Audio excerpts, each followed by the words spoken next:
Hi, and welcome to the Midday Market Update for October 15th, 2020. My name is Kevin Hill, here as always with Michael Vincent. Hey, good afternoon, everybody. Welcome to the show. Live interactive show. Facebook and LinkedIn. Facebook and LinkedIn. Get your questions and comments in, and we'll get to those as best we can as we go through the show. We got an interesting live up tonight, right? Today. Today. Today. It is day still, right? Yeah, this afternoon, midday, right? That's the name of the show. We do. We have John Kingston coming in talking about broker transparency and those comments that are coming into the FMCSA, I believe. Yep. On that point. Yeah, and some interesting comments on there too. It's going to be a great. They are very interesting, as comments usually are. Whatever platform it is on, it's always interesting. And then our good friend Steve Ferreira. Can you come in and talk about ocean freight and Amazon Prime Day and what's going on there? Yeah, how that's affecting things. Yeah, and there's a lot of stuff going on. A lot of stuff. I mean, there's a lot of stuff going on in every mode of transportation. So there is. Yeah, it'll be interesting to get a good ocean update. Yeah, and then Charley DeHoney will be joining us after Steve at 12:40, talking about freight brokerage and what's moving and shaking in that industry. We've had some M&A and some capital raises. So is that right? Yeah. It's always nice. Always exciting times. SPACs. So SPACs. Well, we've had SPACs, but not in freight brokerage. Oh no. Yet. Okay. Yet. But there could be a possibility. So we'll ask Charley about that when he comes on. Then we also have Zach Strickland, our director of Freight Market Intelligence, talking about the freight markets, and then our lead economist Anthony Smith, as always, talking about economic data. We have initial jobless claims that came out today, so we'll discuss the impact that will have and might have on the freight markets in the short term and the long term. And speaking of Amazon Prime Days, a word from our sponsor, Amazon Freight. Freight moves fast, and you need a shipping partner that can handle what's in front of you while also planning for the future. Amazon Freight has opened up their network to enable shippers of all sizes the ability to simplify, optimize, and invent. Tap into the expertise of Amazon with a freight partner that is here to help you navigate the road ahead. Discover what's next at freight.amazon.com. So, Michael Vincent. Awesome stuff. Stuff. Hey, you know what we got coming up next? Is it next Friday already? It is next Friday, already October 23rd, I believe. Yeah, on the 23rd. So we've got our Cold Chain Summit. Our virtual event, the Cold Chain Summit, will be on the 23rd. Refrigerated supply chains have helped keep the country moving, obviously, through for always, but really being strained through COVID, right? As things kind of changed. It was already strained. Cold chain is much different from dry goods warehousing, and we're going to get into that. And it was already really tight capacity. With facilities and movement. And then with COVID, you're seeing online orders spike up. So you have that supply chain of food and frozen foods and consumables tightened up. But we also have hopefully a possibility of a vaccine soon, which will need cold storage. Well, cold storage and environmentally controlled movement as well. The capacity that moves is going to be there. Has got to be there. It'll be interesting how they do that. We've talked about that a number of different times, and some of the, the issues. I think I saw 8,000 new freighters or something like that to be able to handle it. But that assumes specific production points and end points. I wonder if production of that will be regionalized, into smaller regions eventually. Would that help the supply chain, the cold chain, to be able to handle that? I would think, right? It would. The problem with that, because there's always a problem with it, right? There's always a problem. Anything in supply chain, you come up with a pro. So it kept me employed for 34 years in operations. I know, right? What is going to be the biggest hurdle on that is that these facilities where pharmaceutical companies manufacture drugs. Yeah. Whether it's small molecule, large molecule, they're highly regulated, they're highly sophisticated. You're right. To have multiple or regional type of manufacturing operations set up to manufacture. So what's your take on the thought the talk around using military to move it? Does that help? Does that hinder? Does it? I think additional capacity is good, right? Yeah, any capacity is good. Yeah. I think any capacity is good. I think there's probably some hurdles on that too. Yeah. I don't know how much capacity the military can throw over to do that, but that's like everything else in this pandemic for the last 6-8 months, everything's a work in progress, and you never know. Yeah. You never know until you get there. Yeah. Yeah, absolutely. Should we go to our first guest? We should. We should. We have John Kingston, our editor-at-large here at FreightWaves, who's joining us to talk about broker transparency and the comments that have come through the regulatory hurdles on that. What's happening with that, John?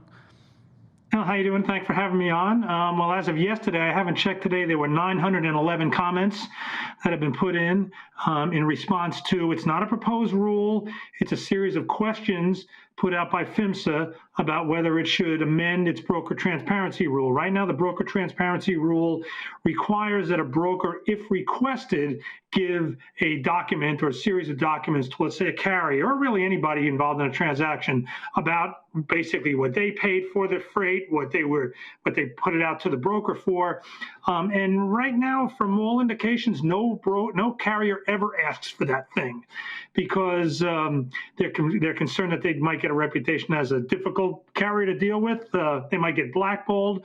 So what what OIDA did is they asked for that rule to be automatic. That a deal gets done, and within 48 hours, those documents are transmitted automatically to the carrier. And so PHMSA put out a couple months ago a series of questions about how this would rule, how this would work, and asked for comments. So the comments are flying in, as you can imagine, and I took a look at them this week. I put them in sort of several categories. First, what's really notable I found were the number of comments put in by people who appear to be Sikh drivers. You know, as we know, the Sikhs are an enormous source of talent behind the wheel in the trucking world. It's been noted, but that they're invisible. You know, you go to a big industry meeting like TCA or ATA, and this vast pool of drivers is nowhere to be represented. They are represented in the comments, I can assure you. And they like the rule. As you can imagine, a lot of them are independent owner-operators, and they want this data. There are comments put in there by 3PLs who are all claiming all sorts of increased costs, significant burden, et cetera. And then we just published on FreightWaves a story about OIDA's comments, which are really come down to if they are complying already with the rule or they're in position to comply, they already have incurred these costs. And if they haven't, well, that's their problem.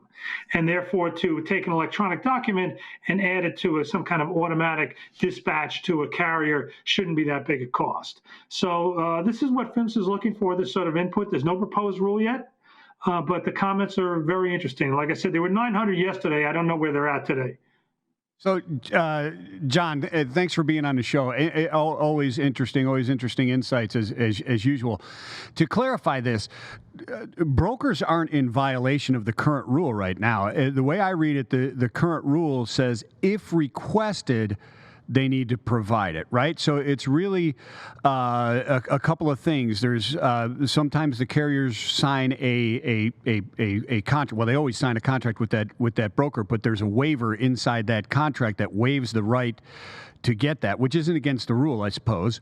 And then the other is the fear of retribution for being a difficult carrier or vendor to that broker if you do ask for it.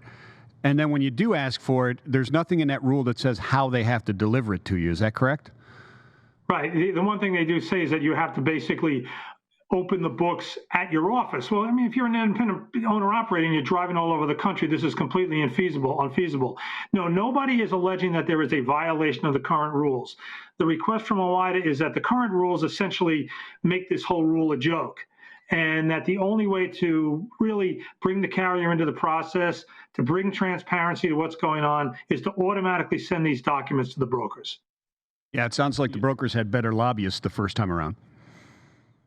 Could be. Well, and the other thing, too, I think when the rule was written, the whole idea of an electronic document that could be dispatched fairly quickly, that probably didn't exist. You know, I mean, if I make a major purchase at a retailer and I click on the option, please deliver my receipt by email, it's usually in my email before I'm in the car.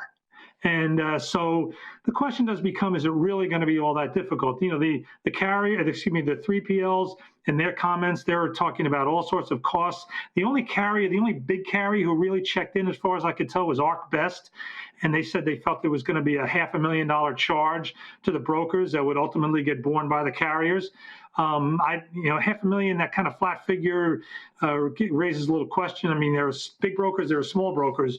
But I do think the technology is probably there. So it's going to be interesting to see how this fight goes out.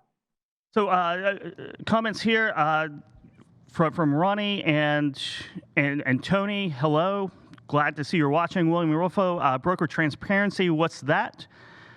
LOL, that should be interesting. But this raises an interesting question on transparency. This was a really big issue back in April when spot rates were under $1 a mile, maybe. Right now, they're close to $3 a mile.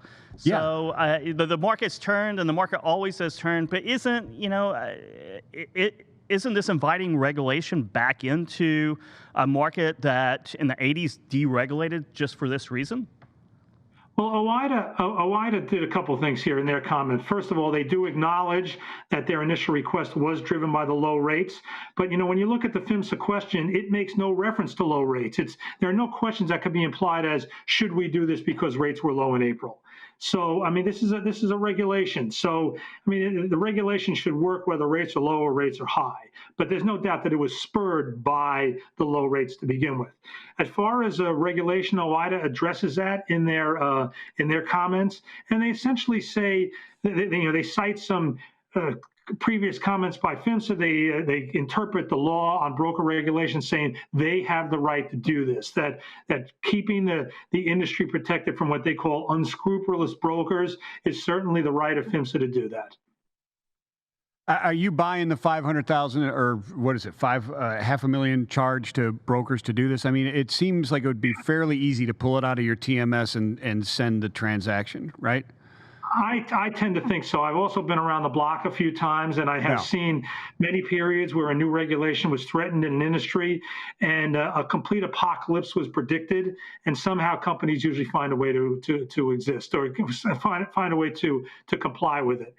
I would agree with you that on the surface of it, it doesn't seem to me that these electronic documents exist. Yeah. So taking them and finding some way to automatically email them to carriers, it might, on the surface, to me, does not sound like an enormous burden. Yeah, I don't think it does either. $500,000 per broker. I mean, if you're a broker with 10 people in it, what are your costs versus the brokerage of like a C.H. Robinson? You can't put a flat figure on this. So let's say if you're a smaller brokerage or a C.H. Robinson, a large broker, a middle market broker, and you actually do comply with this, and show the visibility, what then? I mean, is there any recourse, or are you just sharing information? I mean, you got me that time. A lot of times, as a foreign broker, as a foreign broker, I got the short end of the stick much more than I got the big fat juicy margin, right? So, you're probably the same way. Oh no, I killed it all the time. You killed it all the time. Yeah. I didn't. So I mean, what do you do? In general, I view transparency as a deflationary factor in any market. That's not to say that brokers are ripping anybody off. And I mean, a lot of the comments from some of the brokers are, you went after us back in April, but now the margins are terrible. I'm getting killed. Kind of like what you were saying, Kevin. But I do think that transparency does tend to depress the price of anything. And I would say that this probably would have a somewhat deflationary impact on broker margins, because brokers are in a position to know a lot more than the carriers right now. And if all that information was out there, that power, that market power, does tend to diminish. So I can see where brokers would be against it. I can see where they'd be against it. I think, and you're right, transparency is deflationary, but I think on the order, we've been in freight brokerages, 80% of the carriers you use are basically one and done. Yeah. Right. So a lot. Yeah. If you get a big margin on somebody, the 20% that you're using on a constant basis, very fair rates all around. Because usually, right. Because, that's just the way it has to be. So that's an interesting question on that point. So. Well, I mean, the other thing is John and Kevin, is what other arguments from the brokers are there at this particular moment in time besides the $500,000 charge? Because, I mean, brokers weren't exactly killing it at the beginning of the year when everything was depressed as far as rates. Same now. They're not killing now, it. Yeah, right now. Because they have contracted they think rates. because it's $3 a mile and so on that the brokers are killing it. They're not exactly killing it right now. It has not been the year of the broker from my perspective. Yeah, the margins have been crunched because if you're running contracts, spot markets, you're as a broker, your margin has disappeared. And I think that's what we'll see in the earnings coming up for the third quarter on the large 3PLs. Look, I think a lot of the broker comments are missing the point. They're talking about it's a free market. The rates are what they are, but that's not really the issue that PHMSA is dealing with. PHMSA is going to have to make this ruling. They're going to have to decide: do they want to go to a proposed rule, and do they want to go all the way through to making it, a new rule or a revised rule on the basis of whether this is a good idea? Presumably, they're not going to be swayed by low rates versus high rates. So, it would be rather ridiculous for a regulator to say, well, this rule works really well when rates are low, but it doesn't work when rates are high. And when you look at some of the comments by brokers, I don't think they're getting that fact. That is not what PHMSA is driving at. They're essentially asking first of all, they're asking, do we at PHMSA have the authority to do this? And secondly, is this doable on the behalf of the brokers? Can the brokers meet this rule without an undue burden? Those are the issues. And a lot of these smaller brokers that are putting in submissions into PHMSA, they're talking about a free market. The rates are high. Sometimes the rates are low. I don't view that as relevant. I don't either. It's a work in progress. We'll see. We'll keep you updated, and we'll be covering this on FreightWaves.com. Thank you very much for joining us today, John. Let me just point out real quick that there is a public listening session by PHMSA at the end of the month. Don't know the date off the top of my head. The link to the FreightWaves, the news story by John Gallagher on it is in our stories. And the story I just wrote about OIDA is one of the top stories right now. If you go to FreightWaves.com, it's right there. So you can find out a little more about that public listening session. Thank you very much, John. Yeah, it's one of the top stories right now, and you can find that article and all of our others on FreightWaves.com. And if you're not a subscriber to our newsletter, go to FreightWaves.com and subscribe today. Thank you again, John. All right, so it's an interesting debate, right? It is an interesting debate. I could have gone another half an hour debating this, but well, the comments have been coming in crazy as well. I know they have, which is obviously a hot topic. Yeah, and Victoria Lika, she says hello, and Mumina Abdallah as well. So thank you for reviewing the Midday Market update out there. It's a beautiful day here in Chattanooga, but I hear that there are snowstorms out in the Rockies. And who by tell told you that? I think Nick Austin did. Right. We'll jump over to him to give us the full weather update. Excellent. Thanks, guys. Yeah, we're going to see another snowstorm. It's mostly going to hit Montana, which has already got hit by snow and high winds, tractor-trailer rollovers already because of those winds earlier this week. So they're going to get another round. It's mainly going to start Friday night, so trying to get the truckers out there a little bit ahead of the game. But if we turn on the radar and sonar, we'll see not much happening out in this region right now in the northern Rockies of Montana, but got a few little scattered areas of snow here and there. But it's going to get a lot more widespread Friday night, end of the day on Saturday. Cold front's going to come through. So we're talking about the possibility of 6+ inches for some of the high elevations above 5,000 feet in this region. We have high wind warnings and winter storm watches already across this region already from the Weather Service. Now 6 inches, even 8 or 10 in this area, it doesn't sound like that much, but and it's not going to have a big impact nationally on freight movement. But for any truckers that can't avoid this area or just choose to go through it, for them it'll be a big deal. They're going to hit snowy roads, possibly some icy patches. The high winds are going to blow the snow around, so there'll be reduced visibility.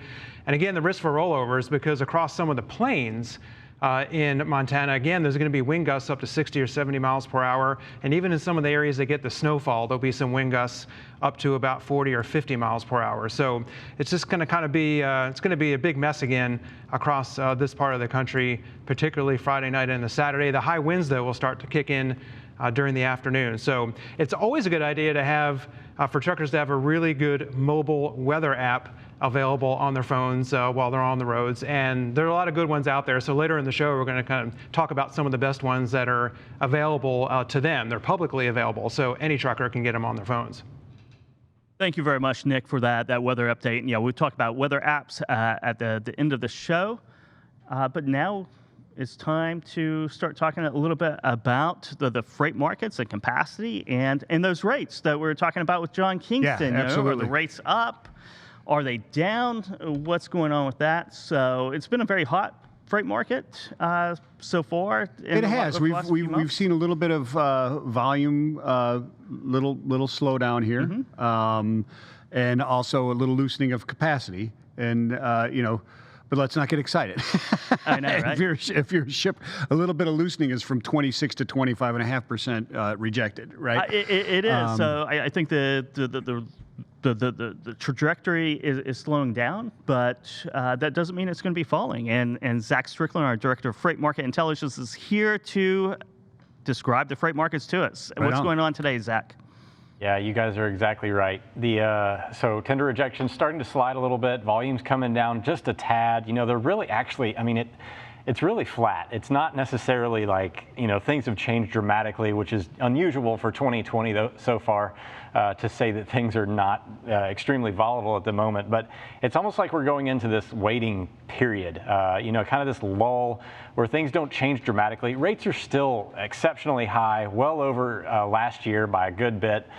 Reefer and van both showing tightness in both in just about every section of the country. The interesting aspect, though, is that we're starting to see some of these larger markets like the Harrisburgs up there around the megalopolis and the Los Angeles area markets really settle down just a bit. But the long-term signals, if you're looking out over the water, we're still seeing a lot of freight coming into the country. We can track, Amazon movements over the water here as a consignee, and that just doesn't show a lot of sign of this thing really slowing down for the next month or so. No, that's exactly. I was just going to point that out. Looking at the ocean shipments, the booking seven days out. You're still looking at shipments at 7 days out in the 150% range above last year, and TEUs are higher than that. You're 183% over last year. Yeah, and the interesting thing is that we now have almost a pure direct connection from ocean to trucking. The rails have still got their surcharges in place.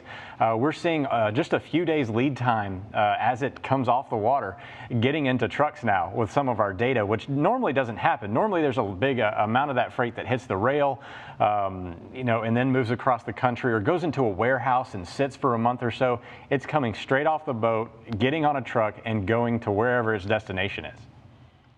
So, and going back to, and everything is really connected right now, except for maybe trailer orders and tractor orders. Those numbers came out. The third highest trailer orders on record, and only 30,000, just above replacement level on tractors. What does that tell us, Zach? Yeah, I think this is a big sign of a couple of things, actually. I think that we're seeing, one, carriers are being a little bit more hesitant to, put that cash flow out there for 2021, having just been burned by the 2018 to 2019 movement. But it's also indicative of the fact that a lot of carriers are having a lot of trouble seating some of these trucks. So why would you go out and make a big order if you can't seat it with drivers? We were talking about it yesterday on Freightonomics with me and Anthony about how you can't go out there and just have 15 trucks sitting on the sideline paying all those leases without somebody to seat them and actually utilize them. So again, there's a combination of things. They're not necessarily investing in the tractors for the future because there is still a lot of uncertainty around it. And then, of course, the driver seating situation. Now, the discrepancy between the vans, this is actually, it kind of compounds what I just said about the, not seating a tractor. We do expect to see a lot more drop trailers, where these carriers will be positioning a lot more of their assets sitting at some of these warehouses and DCs across the country without power underneath them. So drop trailer activity increasing, it's a good sign that, a lot of that capacity, they're just not able to add it as quickly. Also, they may not be expecting it to last at the level that it is at this moment. That's interesting, Zach. So I get the drop and hook. So are you saying the warehouse capacity crunch that's going on right now could have something to do with the amount of trailers that are being brought on? Are they using that access capacity? No. The warehouses effectively, they're dropping these trailers at the warehouses so that they can, more effectively utilize the equipment that they already have. So, instead of having a driver sit at a warehouse for a longer period of time, waiting to get loaded at a live load situation, the drop trailers obviously, enable that driver to go do something else while they're waiting on that warehouse to get caught up with loading the trailer. Yeah, now that totally makes sense, because I'm thinking that I don't understand the warehouse connection to that, but as an efficiency measure, that's got to be tremendous. So, almost in effect, the driver shortage is actually helping the carriers from adding too much capacity in there and killing the rates, which they tend to do during boom times, right? Yeah. And what's interesting is that, it's kind of a way around this, bubble that I think a lot of people feel like we're in right now towards the end of the year, although signs don't really point to it popping anytime soon, especially in our information. But this could also lead to, capacity staying a lot tighter for a little bit longer. 2017, 2018, it was a matter of weeks before carriers started buying, a bunch of new equipment. Now, they're doing that with the van orders and the trailers, but they're not doing it with the Class 8 orders just yet. Yeah, it'll be interesting. It'll be interesting to see what the fourth quarter, October, November, and December numbers are and what capacity does. But thank you so much for your time today and the pulse of the freight market there, Zach. It's interesting that he was talking about, we're almost settling into a kind of a new norm, right? There's not this huge amount of volatility, and some of these, the big market, Ontario, the Harrisburg, are kind of smooth, right? They're smooth in a way where 1 in 4 are being rejected, which isn't exactly smooth. But it's not like there's large spikes and drops. Right? It's just not that volatile. It's a very balanced type market. There's not a lot of movement right now. It's just it's just extremely tight. There is volatility, but it's in other markets, and it's almost like we just put the bar up here, and then now we're just volatile from there instead of from there. Which we'll see how it pans out. And a lot of that is going to be jobless claims. It is. And economic information. So we've had we have the initial jobless claims out this morning. What did that tell us, Anthony? That's right, Kevin. So Thursday, and that means initial jobless claim numbers get released and updated, and not good news this week, because we saw that there was an increase of just over 50,000 for the most recent week to a total of 898,000 initial jobless claims being filed in the United States for many Americans throughout the country. That is very devastating. And the other thing to note with this increase on a week-to-week basis is that, as we mentioned last week, California is still being omitted from these initial claims.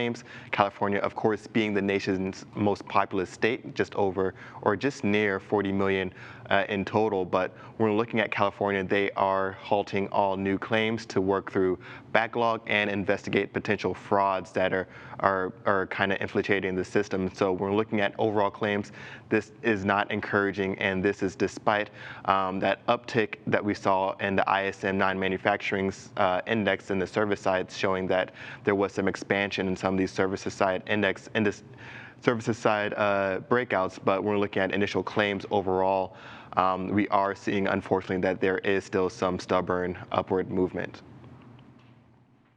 Wow.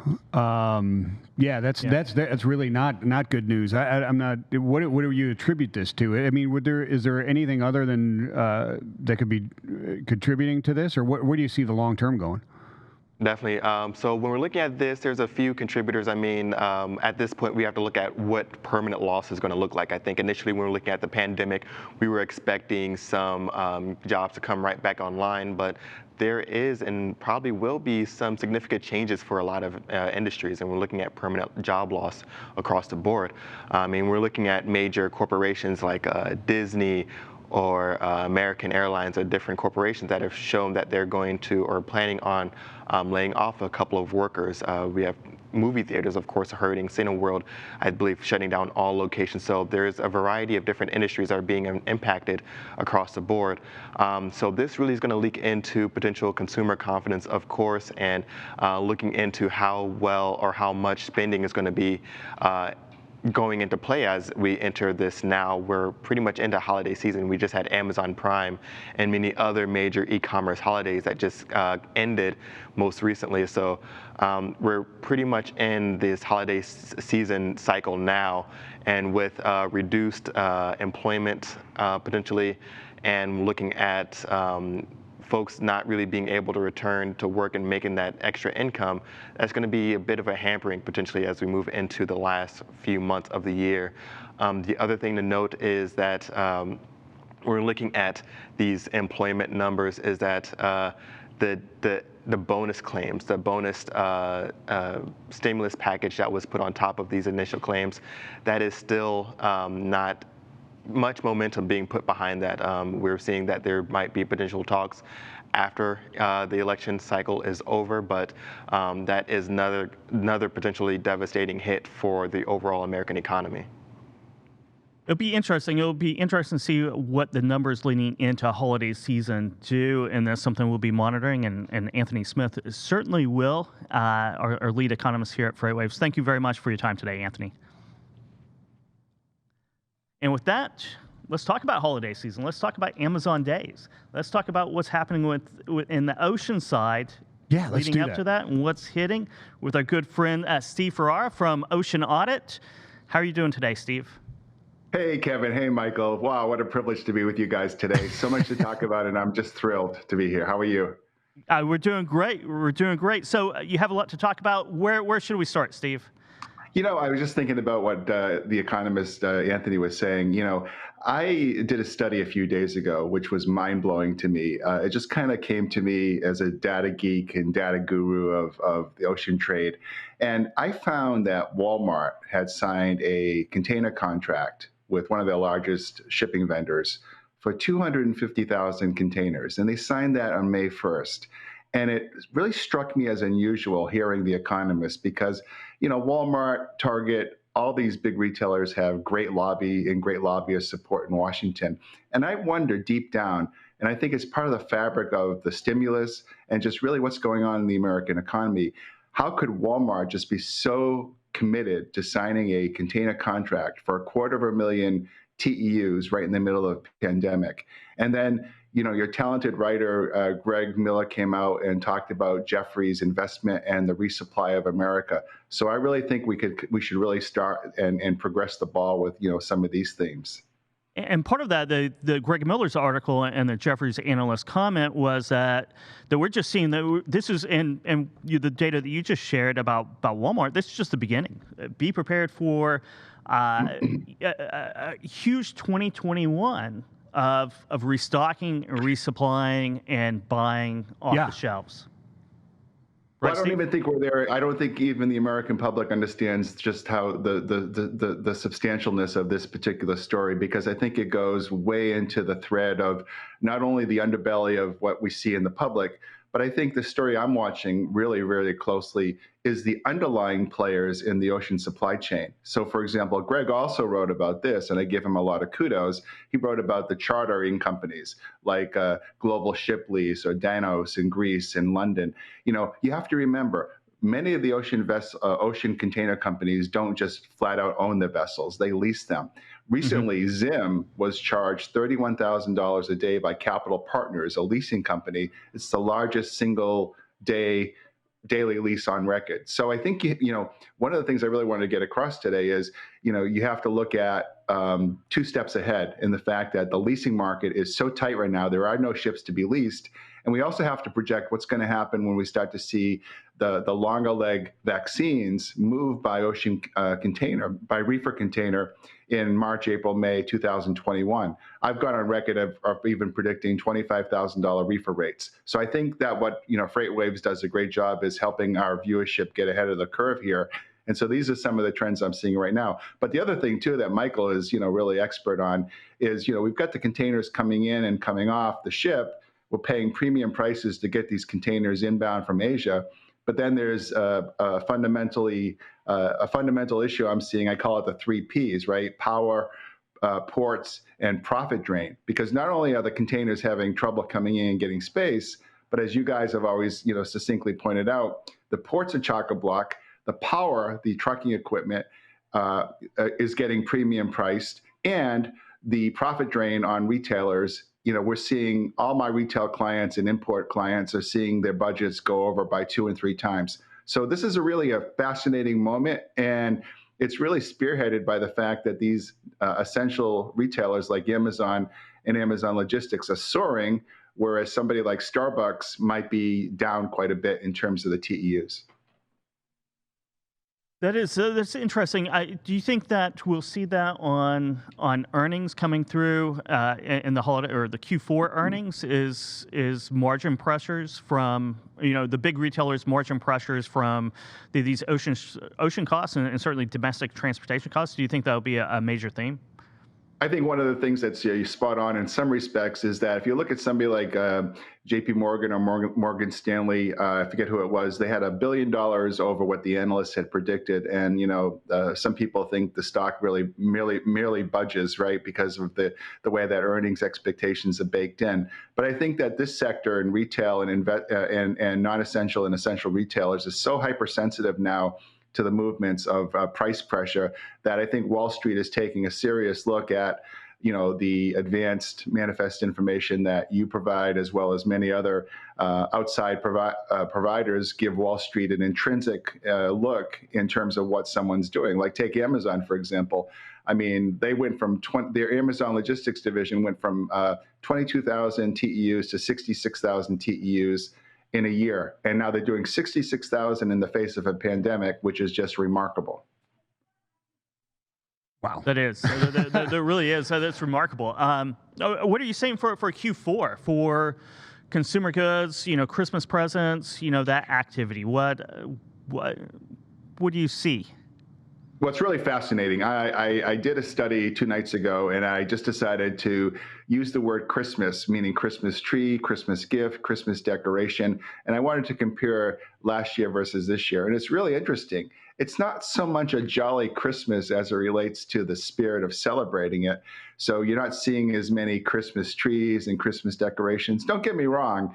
I mean, they're still coming in, at the same pace of last year. But the overall consumer good is flowing, as you said succinctly at the top of the show, at a much higher pace. So you're getting much more of the laptops and the Chromebooks, and the home improvement items. You're seeing so much of a surge in that, not so much in the the standard holiday items.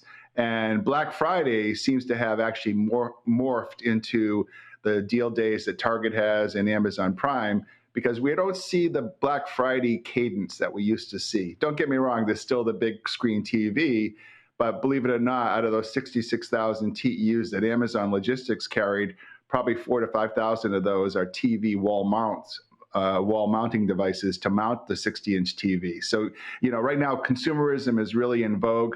I see no let off until March of 2021. I think we're going to be in a state of persistence here, and it's really, if you look at what Hapag-Lloyd and Maersk have declared in Matson on earnings, the container sector, and again, I'm not an investment analyst, but the container sector is probably the #1 play, in my humble opinion, outside of technology in terms of where the fruitful outcomes and profits will be as we start to see the quarterly earning numbers come in. Hapag blew the door off. Matson blew the door off, and Maersk is doing quite well as well. That's interesting. So, Steve, do you see some of these constraints? And I mean, we're seeing these record profits and so on. Do you see some of these constraints actually hindering the economic recovery and growth of the country? Yeah.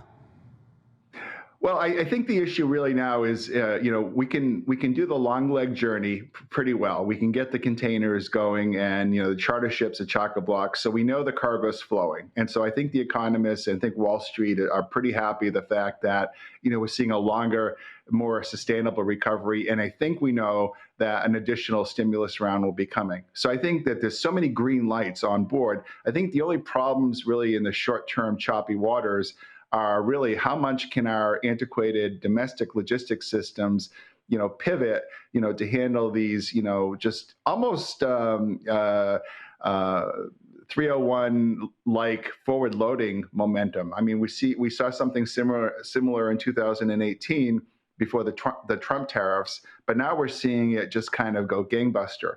And I think that if you look at port cameras in LA or New York or in Seattle, you'll see long lines. And I think that it is a stimulus because trucking companies are getting compensated more. So it may be at the end of the day that this is how we begin the new American economic revival. I think it is, and I think that anything short term is just a little bit of blip. But I see all green lights on my board. That's fascinating. You hear it first here. You heard it first here. Steve Ferreira, the great American recovery. We're in the middle of it. Thank you very much for coming on today, Steve. How does everyone reach out and learn more about you? And they can always reach me on LinkedIn, on Steve Ferreira LinkedIn, or OK Boomer Live on LinkedIn Live or YouTube. But or just Google Steve Ferreira Ocean Freight. I think I have the first 60 entries on Google, so I'm pretty well situated there. So thank you for your time today. Thank you very much again, Steve. Cheers. Cheers. Cheers. All green lights from Steve. All green lights. All systems go. Green What do you say? $25,000. Yeah, $25,000 refrigerated container. In March. I think that's pretty high. No, I know it is. I know, right? That's a very expensive price. I don't know the container market all that well, but I think that it's pretty tough. It's pretty steep. Yeah, it's pretty steep. Let's switch gears to the freight brokerage and 3PL markets. We talked a little bit about 3PLs and transparency at the top of the hour, and we have Charley DeHoney here to talk about transparency again, if you want to. How are you doing, Charley? How's it going, guys? Good. I'm doing quite well. Good. We had some comments, and if you want to start out there talking about the PHMSA and FMCSA, the comments for broker transparency between the broker and the carrier, and I'd like to get your thoughts on that. Yeah, look, I mean, I've spent my career largely on the brokerage or 3PL side of the business, largely in the technology-enabled space. And, I think one of the things that technology has done, and certainly FreightWaves and bringing the Sonar product to market, and DAT and Truckstop with their pricing tools that have come to market, you're seeing more information shared across the ecosystem. Years ago, it used to be that the broker would hide in a room with all the information, call the carriers who had none of the information. Supply and demand wasn't readily available, information about the balance or imbalance. And so brokers were able to sort of hide their profit and their margins, and it was very, very opaque to the rest of the market. Well, as data surfaces and more people are working out the same information, what we've seen is that brokerage is becoming more of a staffing play, where shippers and BCOs are offloading their traffic staff and folks that many years ago were running routing guides out of their head. Now those routing guides are procured and they're managed through 3PLs and brokerages like our company. So, when it comes to transparency, I can certainly understand when the truckers were protesting on Capitol Hill during the lockdown, and there was way more trucks than freight. I certainly understood the questions behind, where are the profits going and who's actually making money right now. When you fast forward to today's market, where there's way more freight than there is trucks, we're starting to see a little bit of a reprieve in terms of the demand and supply is starting to balance out just a little bit as rates are starting to normalize. But, transparency in our business, I think it exists to some extent if you know where to look and find the information. And I think that any broker is, pocketing 50 or 60% on any, transaction with any regularity is just not the case. So, I'm all for transparency, but I'm also all for people staying out of my books. Yeah, excellent stuff. Charley, welcome to the show, by the way. And so yesterday you had a commentary. It was yesterday, right? Today's the 15th. Yeah, yesterday you had a commentary on FreightWaves.com how COVID took a logistics tech from 2020 to 2050. We've talked about this a number of times at many of our events and with other guests on the show, how it has accelerated certain technology. I think one of them said we compressed 5 years into 3 or 4, but you're talking 30 years. Can you kind of go through what that article is about and what you see? Yeah, look, I think there was a number of compounding factors that kind of all came to the surface at the same time. first and foremost, as logistics service providers, we were deemed critical in the early days of the lockdown. So many of us had to figure out how to safely allow our teams to continue to work while maintaining social distance and potentially even enabling remote work that we had never had before in our industry. So I think, generally speaking, there was a large technology adoption that happened internally within our organizations. And then as our shipping partner customers and our carrier partners were also faced with the same, limiting factors, it really forced the entire industry to look for connectivity, interoperability, more data, being shared across disparate teams and people that were no longer sitting in the same room. So, as a small trucking company, if I, for the very first time, had my dispatcher working from home, not in the cube next to me, that created some communication challenges and also created some opportunities and some white space for some technology startups to really get some a foothold and build a beachhead inside of the transportation ecosystem. So I spend a lot of my time, in addition to running Mannings, which is now a Fitzmark company in the truck brokerage space, I spend a lot of time networking and supporting a lot of technology-enabled logistics startups. So companies really in the trucking space that I saw thrive during the shutdown in particular, largely were around collaboration tools. So the folks that emerged seemed to really get a lot of interest from shipping and carrier partners that were looking for more collaborative tools, streamlined ways to procure trucks, getting out of the email, the phone calls and the fax machines. Companies like Neutral were able to raise venture capital funding during COVID because more and more of the large shipping companies and carriers in the marketplace were turning to them, looking for connectivity and finding capacity and finding freight that they didn't have visibility into before. So I think, just generally speaking, we were all forced with the task of digitizing a lot of our operations, which opened a lot of doors for some of the technology startups and the incumbents that were out there kind of banging that drum prior to COVID. Yeah, let's dive into Manning's Truck Brokerage. You recently sold that to Fitzmark, and just wanted to see what are the trends in M&A and 3PL and freight brokers that you're seeing right now, and how does technology kind of play into that?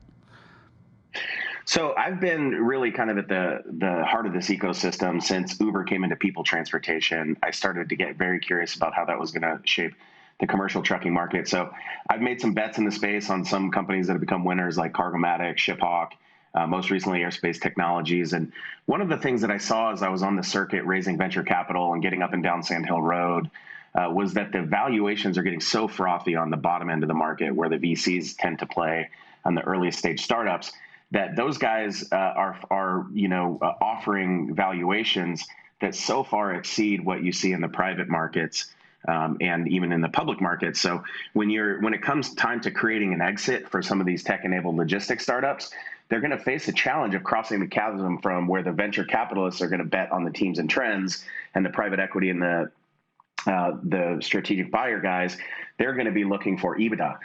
So on the journey, while at Airspace Technologies, the last company that I co-founded, I started thinking to myself, I'm almost 40. I want to create a couple more exits before I'm done. And from a liquidity perspective, building value on an existing, profitable company tends to lead to exits quicker. So that was really the thesis going into the acquisition of Manning's. Partner with some great companies out of California, Optimal Investment Group and Resurgent Capital Partners, who helped me acquire Manning's in February of 2019.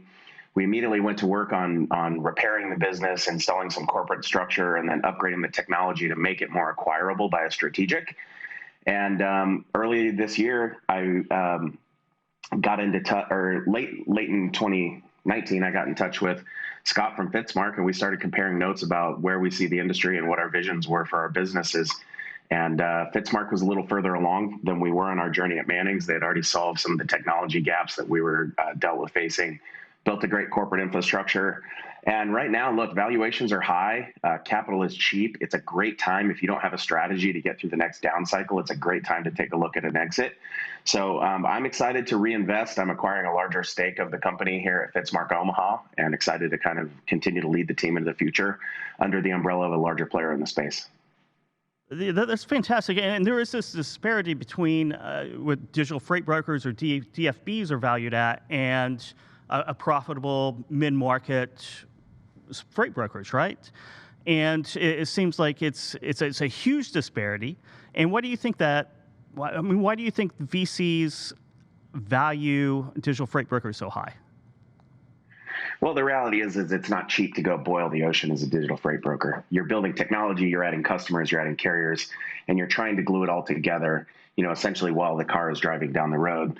So the venture capitalists have to get in at these higher valuations to really get their foot in the door and take a stake in the organization and help guide it to think big enough to really command a venture type outcome that's possible. So I think there's a couple of ways to really create some valuation arbitrage when you're thinking about growing a company in the brokerage space. So the tech-enabled guys, and they're taking money from the venture capitalists because they're betting on the fact that long-term they're going to be able to do more EBITDA with less overhead because they have this tech enablement piece that's going to allow their business to scale. Whereas the traditional brokers are all clamoring for the same type of efficiencies and the same type of automation that's going to allow them to continue to grow their business. Really where they're all going to meet is they're all probably going to end up in about the same place. You see C.H. Robinson, J.B. Hunt, and companies like Echo, they're not sitting back on their laurels, like not advancing their technology. In fact, I think if you asked any of those companies, they've been technology companies from day one.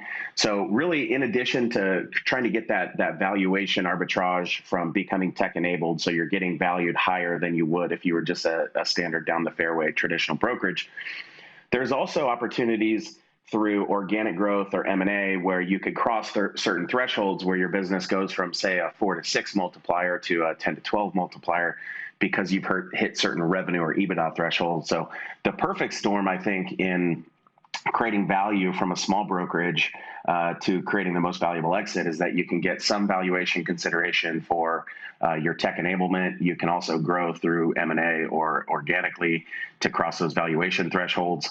And ideally, you set yourself up to buy low and sell high. But of course, if it was that easy, everybody would be doing it.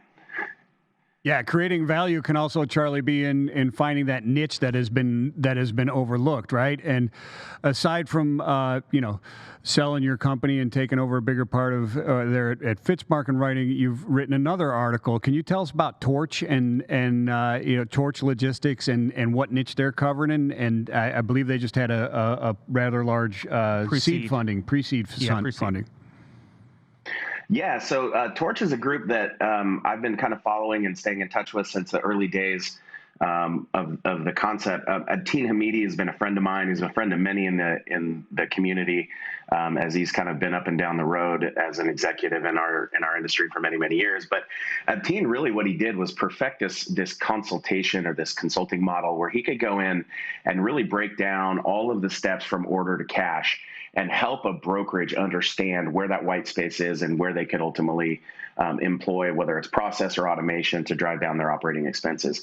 So from that operating model or methodology, Atin was able to really start to develop some technology on his own behind the scenes a couple of years ago to kind of empower the modern broker to make more decisions through automation and build ultimately a large brokerage with a small team. What he really started to focus in on was the short haul space, which I thought was really interesting because short haul is something that's generally overlooked. Oftentimes shippers and BCOs, when they're looking for a short haul or less than 50 or 100 mile type of a movement, they'll think about calling a freight forwarder who would then turn around and call a cartage company. And you're really missing out on that sort of digital experience that you're getting from any of the major players, in the LTL arena. So from that sort of opportunity, Torch has been able to go out and work with these large BCOs and 3PL companies to help them manage their short haul freight, bring that demand back into the local supply base, feed the local truckers, and really keep it all automated and contained in one tight program or application. So it's been a really exciting run for the team there. Some of their investors have been extremely supportive of our community and our space and even some of the businesses that I've been a part of over the last few years. So I was happy to be able to tell that story and share with the world what Atin and team have been working so hard on behind the scenes. That's fantastic. A lot of news in VC and M&A and the brokerage space. Charley, thank you very much for coming on. How do our viewers reach out and contact you directly? Find me at Charley DeHoney on Twitter. That's Charley with an EY. Or you can reach me at charley@charleydehoney.com. Perfect. Thank you again for your time today, Charley. Thank you, guys. Have a great day. You too. Thank you.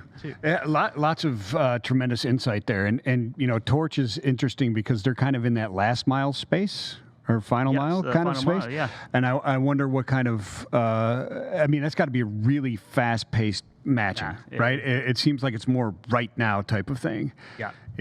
Yeah, definitely. Very interesting. Let's check on the weather one last time here with Nick Austin. Thanks, guys. Just wanted to mention about that Montana snowstorm. I forgot to mention it earlier in the show. It is going to impact parts of I-90 and I-15. That's important. Major routes through that area, U.S. Highway 2, Bozeman, West Yellowstone, Great Falls, all the way up to Cut Bank and the Canada border. And we also mentioned earlier about it's always great to have a really good weather app on your phone. And we have a really good article on our website vetting some of the top weather apps out there for truckers that are publicly available that truckers can get mostly for free. Weather Channel seems to be one of the most popular ones, but there's another one that is really very much tailored specifically for the needs of truckers. It's called Trucking, Weather, and Traffic, and it's made by a company called My Driver Tool. So that seems to be a popular one as well. And a lot of these apps are really good. I mean, they can tell you what's going to be happening with the weather as you're going along based on GPS, all kinds of other great features as far as getting weather alerts too, which is really important. Thank you very much. Yes, and you can find that on FreightWaves.com. Thank you very much, Nick. Thank you, Nick. What the truck tomorrow? What do we have up? Oh, man, What the Truck tomorrow is going to be killer, right? Noon Eastern time, What the Truck as usual on Friday.